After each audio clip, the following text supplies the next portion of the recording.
अमर प्रेम। क्या बाबूजी, अब तो मान लो कि माँ अब इस दुनिया में नहीं रही।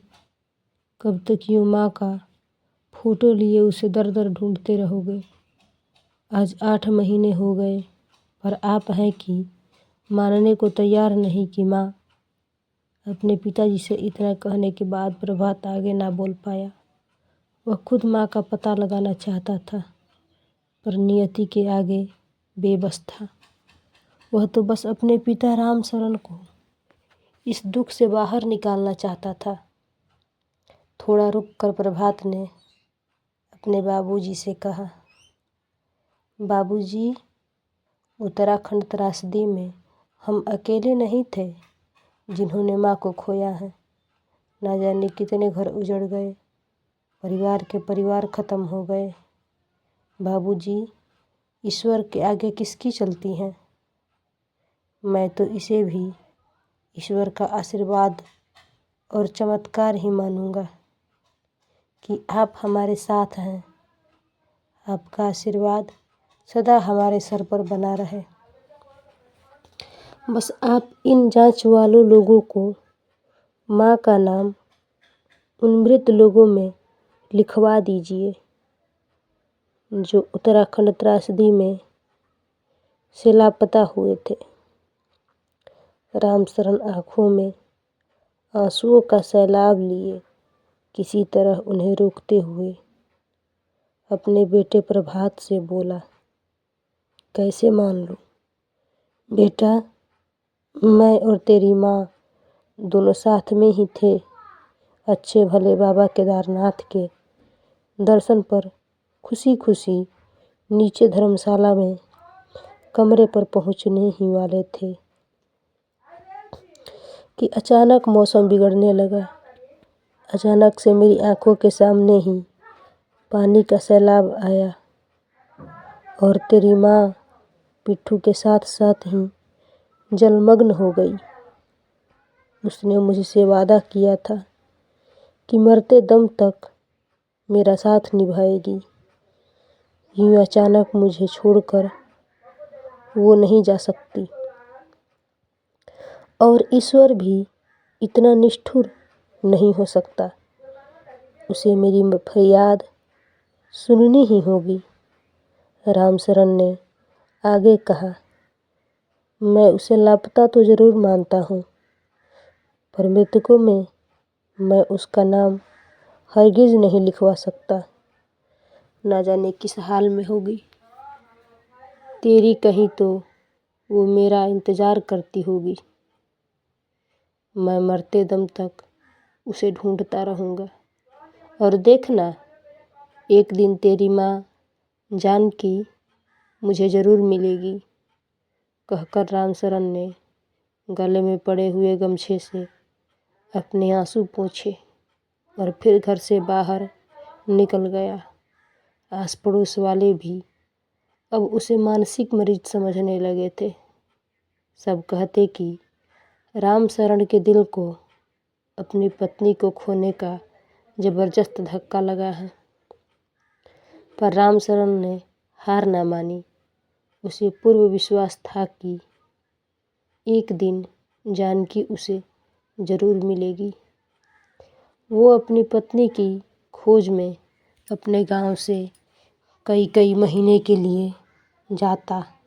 आपदा के बाद फिर से बसे हुए गांवों में जाकर वहां के लोगों को अपनी पत्नी की फोटो दिखाता और पूछता कि क्या किसी ने उसकी पत्नी जैसी किसी औरत को देखा है।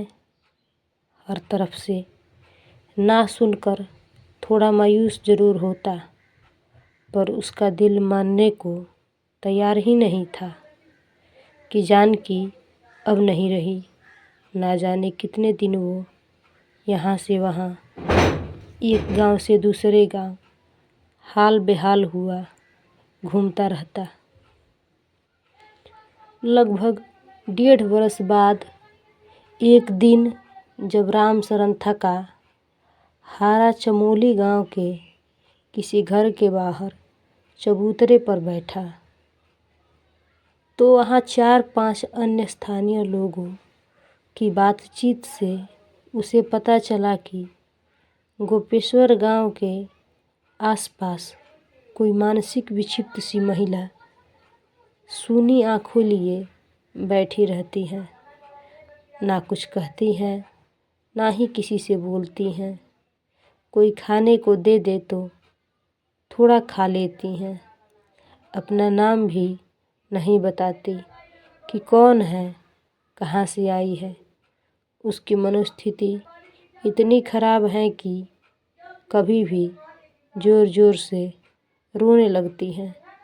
शायद आपदा में उसका परिवार उससे बिछड़ गया या अपना कोई आपदा में तबाही का भेंट चढ़ गया, जिसका उसे गहरा सदमा लगा है। इतना सुनकर रामशरण को कुछ आशा सी नजर आई। उसने जेब से निकालकर अपनी पत्नी जानकी का फोटो उन लोगों को दिखाया तो किसी ने भी पक्के तौर पर नहीं कहा कि ये वही औरत है, क्योंकि एक अच्छी तस्वीर और एक मानसिक विक्षिप्त महिला किसी भी स्तर पर मेल ना खाती थी। पर रामशरण ने मन पक्का किया कि वो गोपेश्वर जरूर जाएगा और उस महिला से जरूर मिलेगा।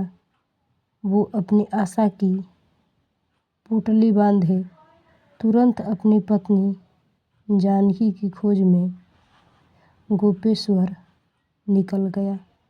गोपेश्वर पहुंचकर उसने लोगों से उस मानसिक विक्षिप्त महिला के बारे में पूछा तो किसी ने उसे बताया कि वो सामने एक पत्थर पर बैठी हुई महिला वही है। जब रामशरण उस महिला के पास बैठा तो वो महिला बिल्कुल गुमसुम हुई शून्य में ताक रही थी। पहली बार में तो रामशरण को भी वह महिला अपनी जानकी सी ना लगी, पर वो महिला जो अभी कुछ देर पहले बिल्कुल शांत गुमसुम बैठी थी, रामशरण को देखकर जोर जोर से रोने लगी। उधर रामशरण ने महिला के हाथ पर वहीं गहरा कटा निशान देखा जो पशुओं का चारा काटते समय एक बार उसकी पत्नी जानकी के हाथ पर लगा था। रामशरण को अपनी आंखों पर विश्वास न हुआ।